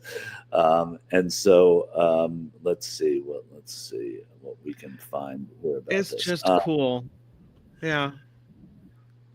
I love it. It's pretty cool. Yeah, it's fantastic in that, at a time like this, even if you manufacture it in your mind, you're looking for things about which to be hopeful. And so you see something like that, and if it resonates with people, it's kind of wonderful at a time where very little is. And we're going to have lots more about the fires at 12:30 in just 5 minutes when It's the Planet Stupid, featuring eco-journalist Belinda Waymouth. So that was something that Mark taped last night because of the situation and the fires, and making sure that we got that interview to you. But of course, viewers of the Mark Thompson Show know Belinda, and it's going to be interesting, specifically interesting because of what we have going on right now. And then, Kim, one of the things that we can talk about a little before we get to the fire and the crisis is continue to talk about some of the nice things we've seen. And one is, one is Jay Leno. It all surrounds food. We talk a lot about food, and we think about food a lot, and we talk at lunch about where we're having dinner because it kind of makes us feel good. And so here's Jay Leno on the barbecue line, bringing barbecue to first responders and the firefighters and everybody. I think we need something other than first responders. It's one of those news turns of phrase that I don't like. Like makeshift memorial is one that makes me cringe. But anyway, we'll get to that later. Bring barbecue to the crews fighting the LA firefighters. We're cooking for the firefighting crew, the former Tonight Show host told CNN's Anderson Cooper. We've got some barbecue going because they're all getting boxed lunches. He drove a 1941 fire truck. It's kind of fun. Of course he did, because he just had one in the garage, right? Absolutely. Yeah, exactly. But I mean, it is nice. This is a community. Big cities become communities after a little while. And then, of course, what says California more than In-N-Out? And if we go to I love this video. I mean, I know it's a little bit sappy, Michael Schur, but this, when people appreciate firefighters and what's being done for them, and you just see this outpouring of support because you know that these are the people right now that are the absolute heroes that are saving the day in so many cases. So to see them, you know, supported and given a standing ovation at In-N-Out, it's pretty cool. And I think Albert's working to bring up that video, but it's kind of, it gave me all the feels. No, it's great. I think so too. And again, food again, right? We've gone from barbecue to In-N-Out, and it, I mean, this is when we're supposed to be hokey and corny and get the feels. This is a depressing, horrible time where we live, and in so many places where so many people live, actually, and so to have this kind of stuff, this is what it's made for, right? I mean, this is why you're hokey and corny and you get the feels, even though I've never said that. According to you. An original thought. Do we have that video, Albert? Or we working on it? He's working. I think it's embedded in that story, Albert. But yeah, he's working to find that. But it was just so cool. And you see these firefighters coming from out of state, from other cities, from other regions, and they come here and they work hard and they're long shifts and it's grueling. And here they come. Here they are in the In-N-Out. And here's the reaction.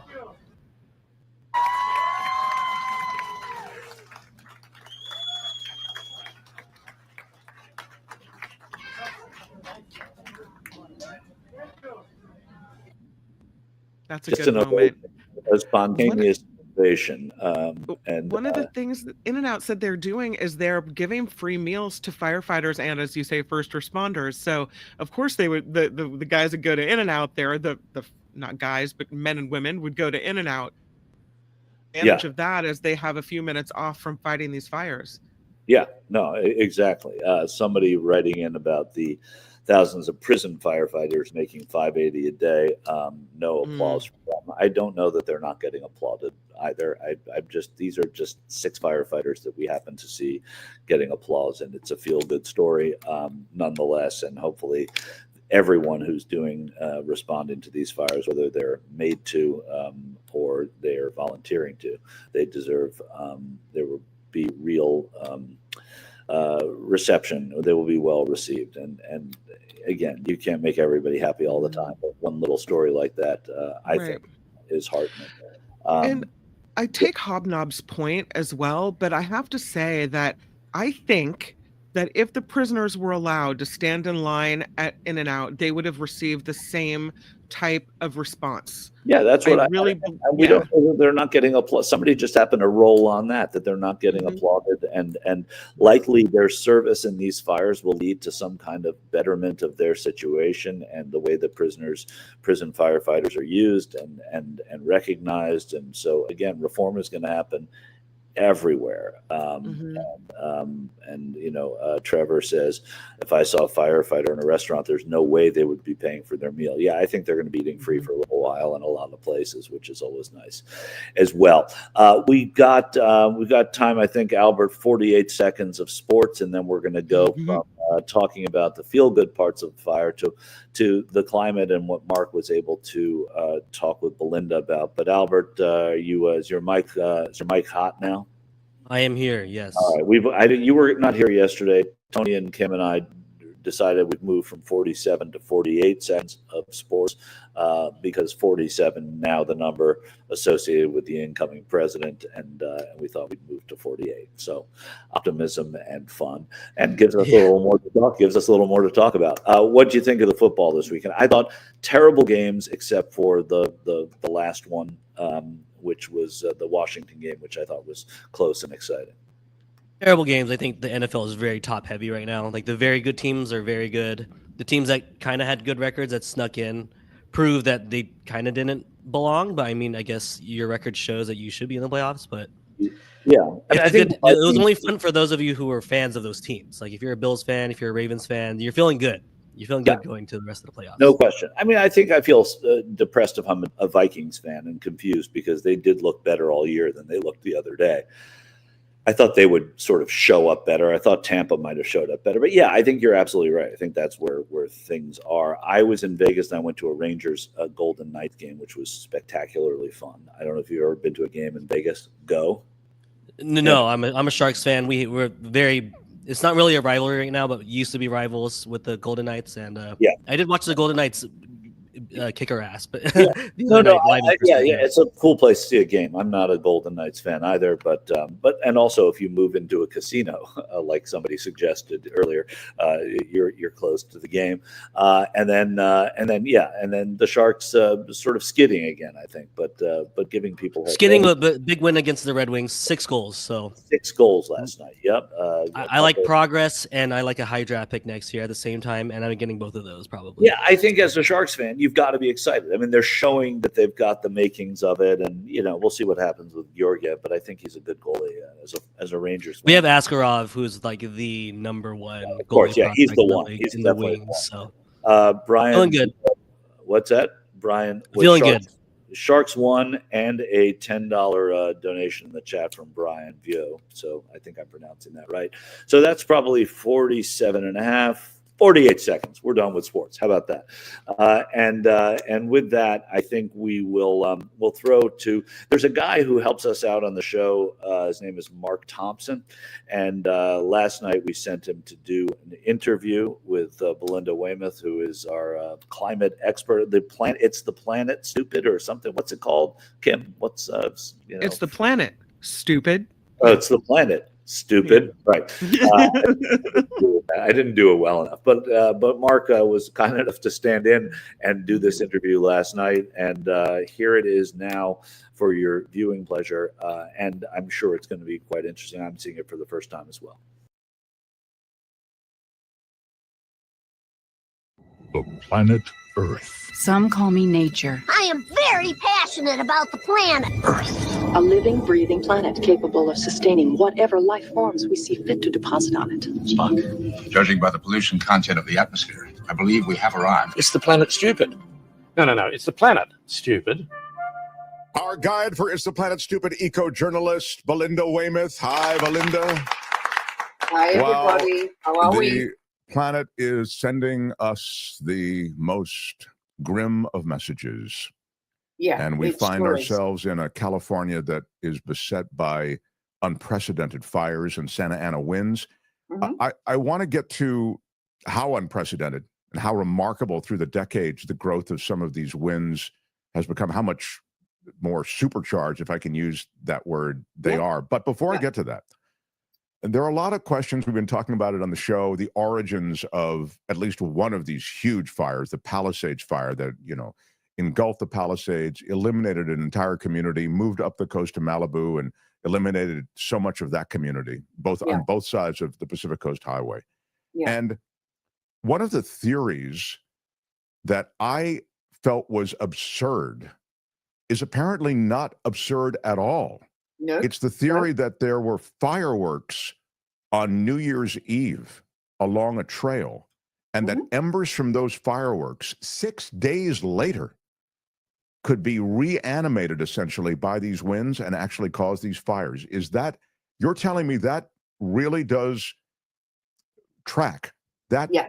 Okay. Well, look, we've Explain, got video. please. We've got video that was taken. That you're going to better see it. You're going to see this tiny piece of smoke that starts coming because of.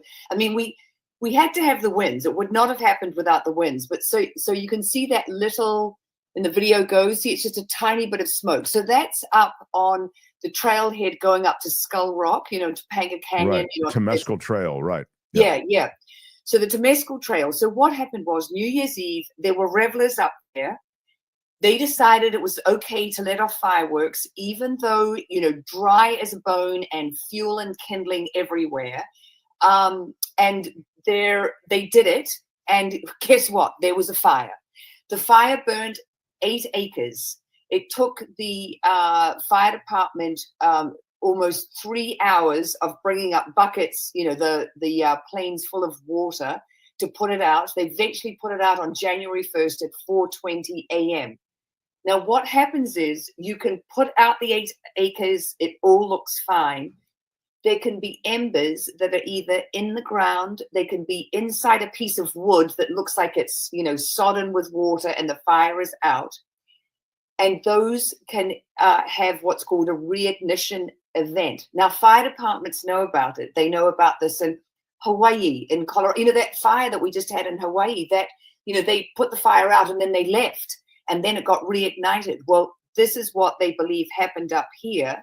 And on the morning of January 7th, a local said he was out hiking and he said he smelt smoke, but then when he walked back down the trail, it was gone. And then those winds really picked up and then it took off. So you can see it, playing over and over again. And if you scroll down, we can look at the satellite imagery, which shows where the fire, the burn scar is from the initial fire that happened on New Year's Eve. It's just 8 acres. And when we see the satellite photo of it, you can see it's a small area. Now, it's that green area on the right with the rectangle around it. Vegetation that's alive is red in these satellite images. And then the green is where the scar is. And that's where that smoke came from. And that's where they believe, the theory that embers blew out of that and then reignited the hill. So if you look on the left, because there are 2 images you're seeing, one's on December 26th, and you can see there's no burn scar area. Yep. And now on January 5th, there is a burn scar area because of that fireworks and the small fire, the 8-acre fire that Belinda's talking about. Is that right? Yeah.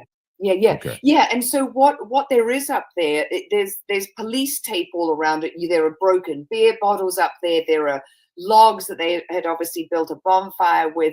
There's the debris of the New Year's Eve party and the fireworks, and revelers. And that's where that smoke comes out of. And then you just need to, with how dry everything is up there, because we're in a drought situation now. And then with wind, which is, this incredible, the fuel and the spark, away goes a reignition, event. And we see, what then happened and how quickly it got out of control because of, how incredibly strong the Santa Ana winds, were last week. I mean, one place outside Altadena recorded 100 miles an hour, and there are 32 other weather stations around Los Angeles that all recorded, 70-mile-an-hour winds. I mean, it was unprecedented.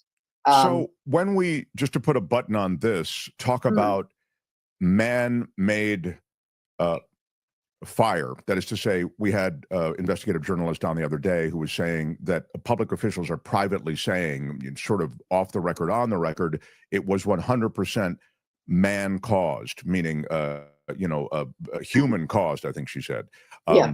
Meaning there was something they didn't want to commit to exactly what it was, but it wasn't a natural event in some way, or a power line downed that caused this Palisades fire. Now you put some specifics on it, and that which was talked about, which was this New Year's Eve thing, you actually can track it here, and it's a remarkable thing. And I have to say, again, I was naive on this. I didn't think there was any way that those embers could have that kind of staying power over days. I mean, it's almost a week later.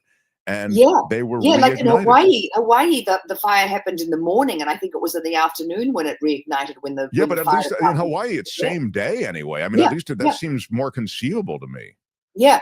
Well, the thing that the fire department, say is that, yes, they know this can happen, but to leave personnel, up there when there are already, needs in so many other directions. And obviously we know that the fire department, got, money's got allocated in different directions, but they don't have enough staff to be monitoring a place, a burn scar like this. Well, obviously heading into the future, they're going to have to be. We can't leave what could become a reignition site just left, unmonitored. It's not going to be feasible.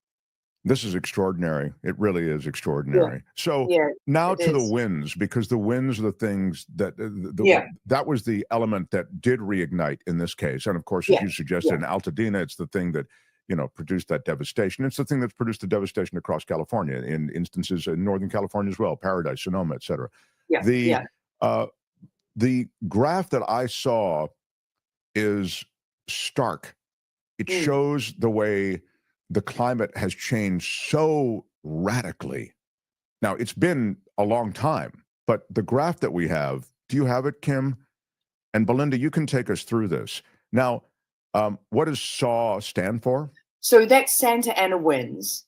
And what you're looking at on the left-hand side is the fires that happened 70 years ago in the 1950s. And then we're looking on the right-hand side at where we're at in 2020. And there are two things that are happening, that we have to, sort of really wrap our minds around, and really we have to make friends with reality, because this is the reality that we live in now. And we before we make friends, I just want to, because people are staring at this, I just want to orient them for a second. Yeah. That's an entire year on the left, an entire year on the right, but it's 1 year. Am I right about this? I'm thinking the months are there on the bottom, and the months are there on the bottom on the right as well. And the number of fires is that number that you're seeing on the left. Okay, in both cases. Okay, so, go ahead. So in 2050, you barely at all, but you get them in September, November, and then in the one on the right for 2020, you can see this marked increase. Now, the thing about the Santa Ana, the period of winds, that goes from October through to January. And what happens to sort of, mitigate them is that, the fire season just used to last during the summer when it was hot. Well, now fire season doesn't end at the end of summer. It goes on and on and on because it's dry. We don't have enough moisture out there. And so now we've got the Santa Ana winds, but we've got them also, we've got this overlap with fire season. And that's what's so incredibly, dangerous, because fire is one thing, but those powerful winds, as you were just saying, those are the things that, push them out. And then, suddenly we've gone from, 200 acres, they were calling the Pacific Palisades fire, till the next thing it's, 12,000 acres. So to be clear, the Santa Ana months haven't changed. I wanted to make that clear. I mean, I have a background a bit in meteorology, so I can just speak to this a little bit. So if you look at the graphic on the left, you see that those are the Santa Ana months. They come maybe late September, October, but typically it really gets cranked up November, December, and maybe even a bit of January. It's sort of it's a late fall winter phenomenon. So the same timing exists today.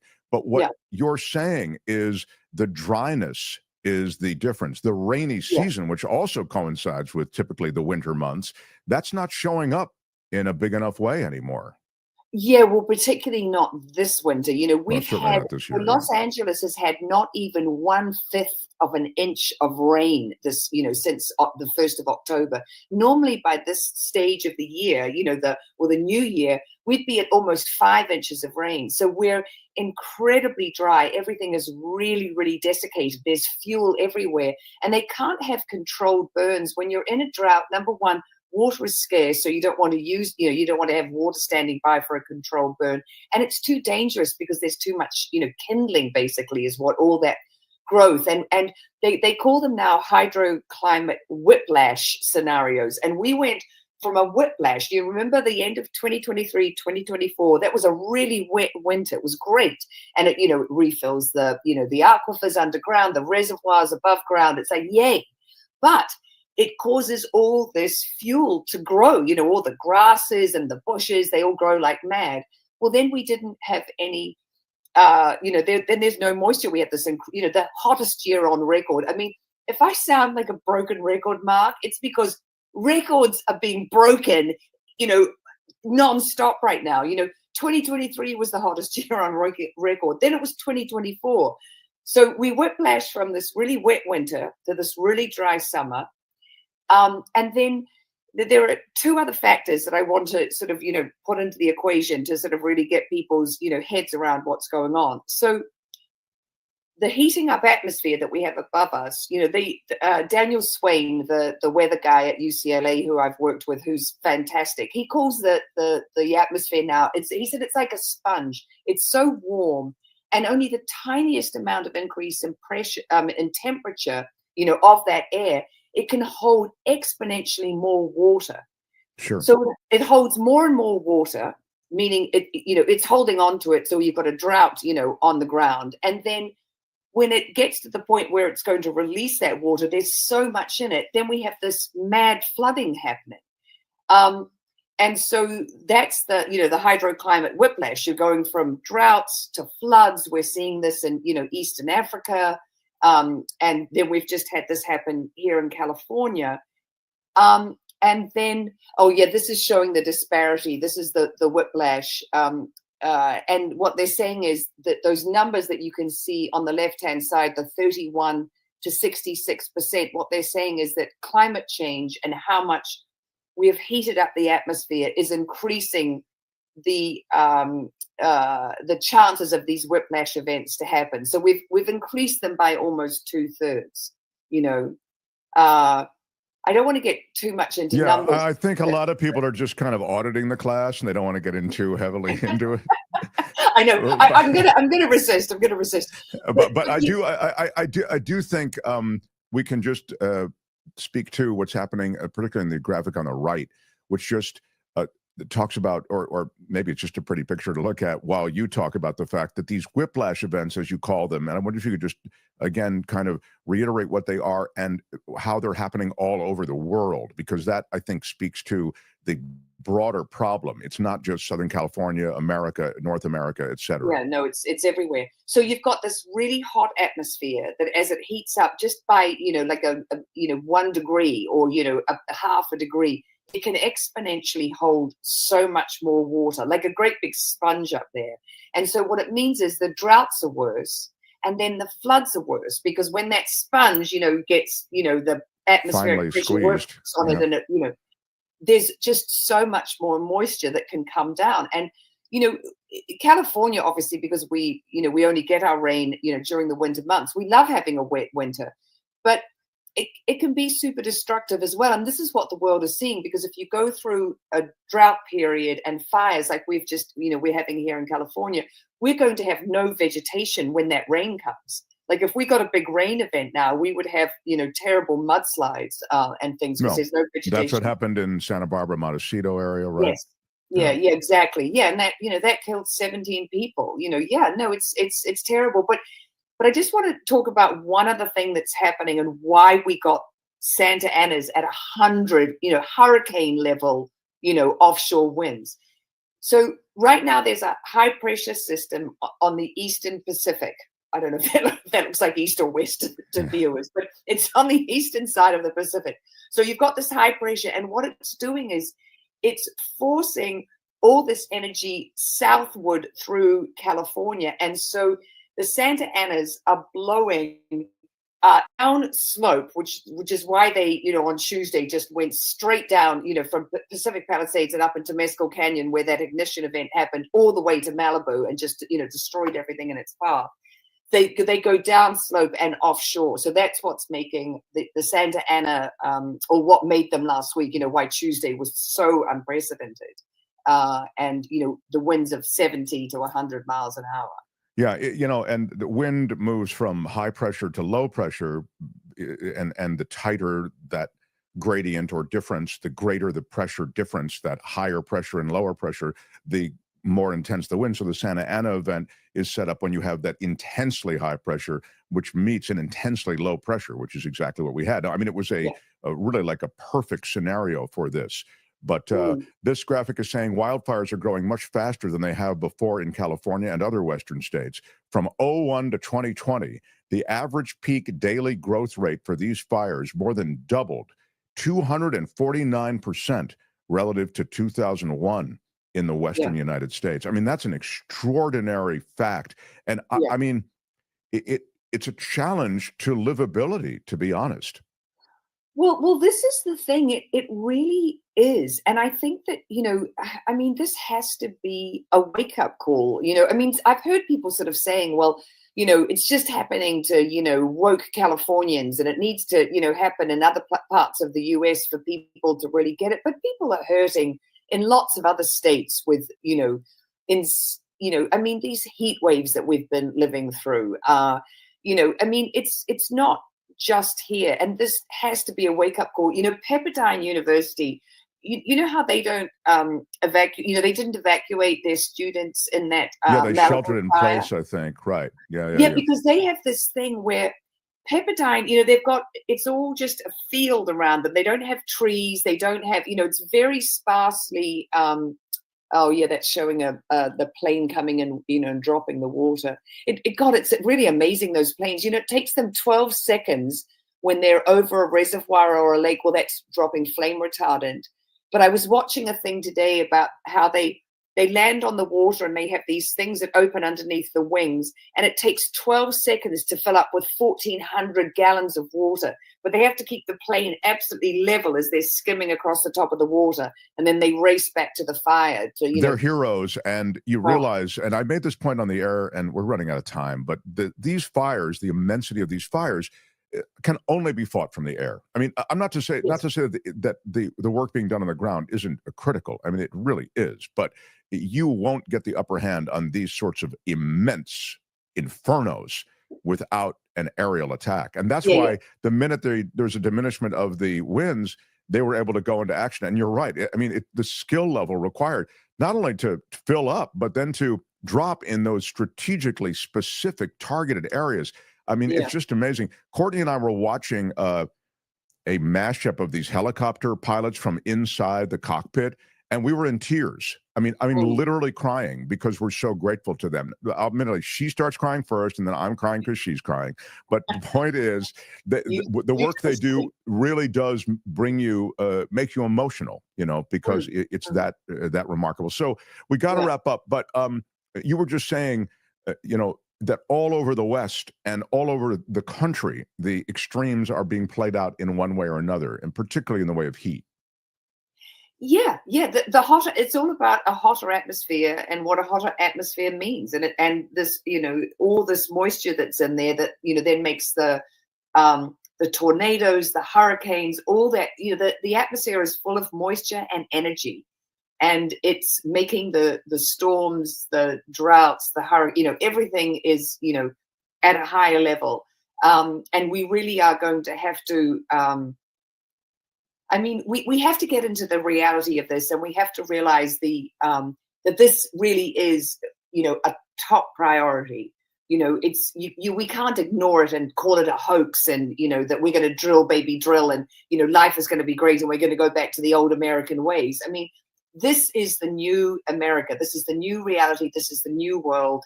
And we have to get smart about it, now, right now. Well, I thought you would have some good news in all of this, but clearly I do actually. This particular visit, you don't. Yeah, we don't have time. You certainly buried whatever good news you had. You buried it. I didn't want to. I wanted to tell you the good news. For next time, we're out of time. So grateful for your input. And wow, I mean, you really did educate us tonight and educate me on this this phenomenon by which these embers, days old, could be reanimated, just for starters, alongside all the other ways you've educated me. You can find Belinda Waymouth across social media. Are you on Blue Sky yet, or are only on X or Twitter? I don't really do a lot on. I mean, I used to put everything up on Twitter, on X, that we were doing on the show, and I'm sort of. But yeah, maybe I need to go to Blue Sky and put up. Well, I don't know. I'm doing the slow walk away from Twitter, but I'll tell you, none of these guys can pass the purity test. Musk, Zuckerberg, who runs Facebook, etc. I don't know where you. To what social platform you're supposed to migrate, because it looks as though it's all pretty grim. But anyway, we know we can find you here, which is pretty great. Belinda Waymouth, thank you. Really My great pleasure. info today. Yeah. Belinda Waymouth over there. That's It's the Planet Stupid for today. More It's the Planet Stupid. No. It's the Planet Stupid. Next time, only on The Mark Thompson Show.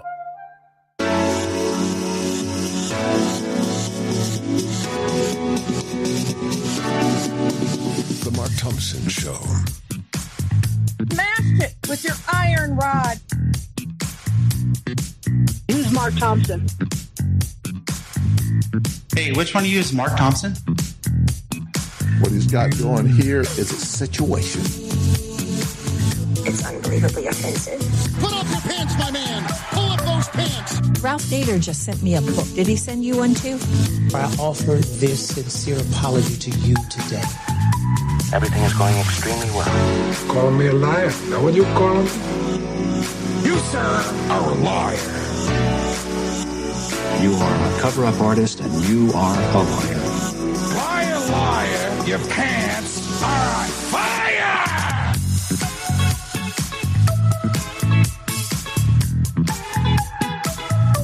Google told me. Can you let him finish, sir? It was wrong, it was stupid, and I'm trying to be a better person. No, no, no. I'm going to tell you what I think. What are the porn stars doing? Do you have a secret now? Doesn't anybody better weed? 100% effective. How about that? Say what? And this is their new host. There is no defense for my conduct. I misspoke. I stand corrected. And I wanted to apologize to the Asian community, the Asian American community.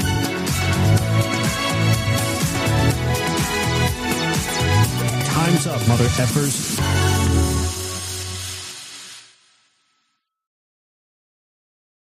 We're back on the Mark Thompson Show. Thought it was nice. I thought that guy did a good job, the interviewer there. Kim, what do you think? Yeah, he was all right. He's no Michael Schur. No, we should bring him back. No, I didn't say that. Hey, which one do you use, Mark Thompson? Also ironic that Belinda Waymouth is not on Blue Sky, of all places, that she should be. Right? Yeah. That's silly.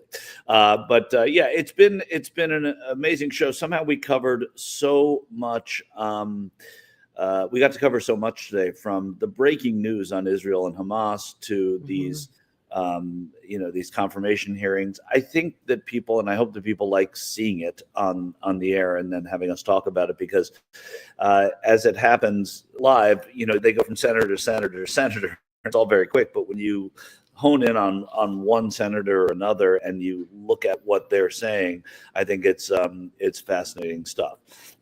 What we didn't get to cover very much was Jack Smith and all those charges. We touched on them yesterday, but one of the things that that I think is a story that's really interesting is the Attorney General of the state of Arizona. That's Chris Mays, who's a Democrat. She has asked for Jack Smith's entire case file because Arizona has said, and her state is saying, now that the case has been dropped by the Justice Department, all of that information that they were requesting in Arizona, they've decided to revive that request because they are one of the states that is going after Trump and what happened in 2020 about their election. And one of the people that are a defendant in the Arizona case is Mark Meadows, as well as Rudy Giuliani.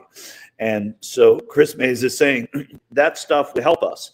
We need that for our case against these 16 defendants who are, in the Arizona election subversion case, who are saying that they are they were defamed by the former president and his team. So Can I ask a question about that? Because that's an Arizona state case, right? So if all of those Trump cronies are found guilty of election interference and sticking their fingers in the Arizona election pie, Trump can't pardon them. Is that right? Yeah, that's right. I mean, this is a case that has nothing to do with a pardon because it's a state case, like you said. And then she will. She did say that her request may be denied. If she doesn't hear back from them, she'll consider her request denied, but there is no reason for the denial. And these, I think there are people around the country trying to say, and I think this is part of the reason that Garland wanted to release these, Merrick Garland, the Attorney General, was so other people could do what they will in other states with the information that the federal government and Jack Smith was able to glean in their case, and that they can no longer fight because of change of administration right now. So I think it's a story worth following. Yeah. Because people who want justice for Donald Trump, and there are a lot of them, think a lot of them feel like oh, now it's over. We're never going to get it. But it's good and important to notice that other states are trying to wage the same kind of fight that Jack Smith was doing, and their fight isn't expiring. I don't know why I feel so compelled to tell you this, but I'm fascinated that Michelle Obama did not go to President Carter's funeral. Maybe because she had to sit next to Trump. Maybe it was as said, which is because it was a conflicting date with her Hawaiian vacation. I don't know. Yeah. But now she's not going to Trump's inauguration. Last time, apparently, she was miserable. There was video of her just looking sour during his inauguration. And this time she's like, I'm not doing it. Yeah, I mean, I get why she wouldn't go. I don't know that I love that she's not going, but I get why she wouldn't go. And look, her position doesn't have to be there. I mean, she was married to a president, and the presidents do go, and the presidents usually gather at the White House after the inauguration with the newly sworn president, and that is about the transfer of power, and always has been. I don't know that Michelle attending the inauguration, I mean, it becomes more of a story, her not being there than her being here. But I think it's also because she doesn't like the guy, and the guy was really bad to her husband. The guy, was a birther, and he tried to disqualify her husband from being president, was a racist, and look, when Trump didn't go to Biden's inauguration, I was furious about that. We do have this transfer of power as kind of, arcane as that may feel. I mean, I get it. I get why she doesn't want to go. If it were, if Obama himself, President Obama, weren't going, I'd be more upset about it. And you know how I feel about Donald Trump. I'm a guy who likes the presidency, and I don't think he's done great things for the presidency as an office. And so that's about as muted as I can be about it. I go a lot farther with Donald Trump, but at the very least, that's what I don't like. And so if Obama hadn't gone, I'd be more upset than his wife not going. I get that. Michael, what happened to when they go low, we go high? Well, yeah, I mean, agreed, right? But they, I guess we didn't really know what low was. Right, exactly. I mean, and so I guess she is standing by her husband and how wronged she feels her husband was by Donald Trump. I'm certainly not going to stand and criticize her for not going. It'd be different if President Obama didn't go. I'd probably say he probably should go. But good for her in many ways for not going. She doesn't have to be there. She has no official role there. And I know a lot of people who don't even want to watch the inauguration. Should she have to sit there? No, she doesn't want to. If she with the cameras trained on her face, right? Making with Michelle Obama. Now everyone's going to be looking at her. Yeah. One of the things I thought was interesting, Michael, is that she really believes that the whole birther thing that Trump brought up, trying to accuse President Obama of not really being born in Hawaii and it not being a state or whatever ridiculousness that was. She said that really put her family at risk.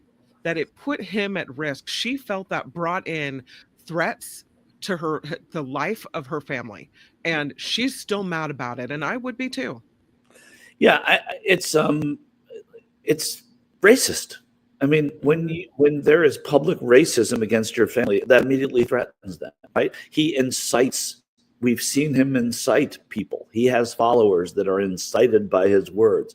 They ransacked the United States Capitol. So of course she has a right to be afraid. Of course she has a right to not go to the inauguration. And I totally understand why she wouldn't go.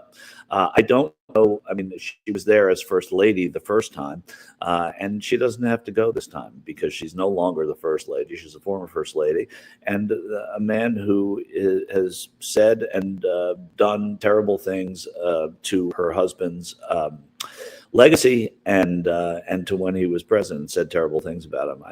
I totally get it. I have no problem with it. It brings attention to it by not going, and there wouldn't be attention if she had gone. Maybe it's good to bring attention, but again, she wasn't the president, and she has. That's the way it is. Yeah, and that's the way it is, and good for her if she doesn't want to go. Absolutely. There's some people to thank. Luis throwing down $5 saying, "Way to not start the show on time, Michael. You totally passed host probation." Yeah, I learned last night that punctuality not a hallmark of the Mark Thompson Show. I didn't know that, and thank you for recognizing that. Look at the Sharks won. We saw that earlier. Brian, thank you for $10, and the Sharks did win. They won 6-3, but I think we've outlived our sports. So we have inexperienced, unqualified people certain the cabinet. Won't their inexperience hurt our country? I think so, Vilma. Inexperience. Look, their jobs. Nobody who runs the Department of Defense has ever run the Department of Defense. So there's always that kind of inexperience. There's no sort of kind of parallel to that job. But yes, there's too much inexperience, and it's blatant. And there are people that would have a better shot of it, and who have experience running things that are somewhat similar. Maybe this whole administration will collapse under the weight of all this incompetence. I don't know if I hope for that to happen or not. We don't want everything to collapse, but hopefully we learn our lessons, and the other party that is not in power learns is proven right by holding people to the fire as much as they can. Yeah. So anyhow, we have 2 more days of this, which I'm looking forward to, tomorrow and Friday. Stay safe if you are anywhere, but particularly if you're in Southern California. Heed those evacuation warnings. Be ready, be prepared, even if you think you're nowhere near where this can happen. We saw what happened last week. We will be back. We will be following all of the nominations and all of that. Aloha to and mahalo to Albert. And to Kim, we'll see you tomorrow. Goodbye. Don't leave California, at least not till Saturday, because I'll need you for the next 2 days. Right? And David Katz tomorrow, too. Yeah. Oh, yeah. Look at that. Bye-bye. Bye.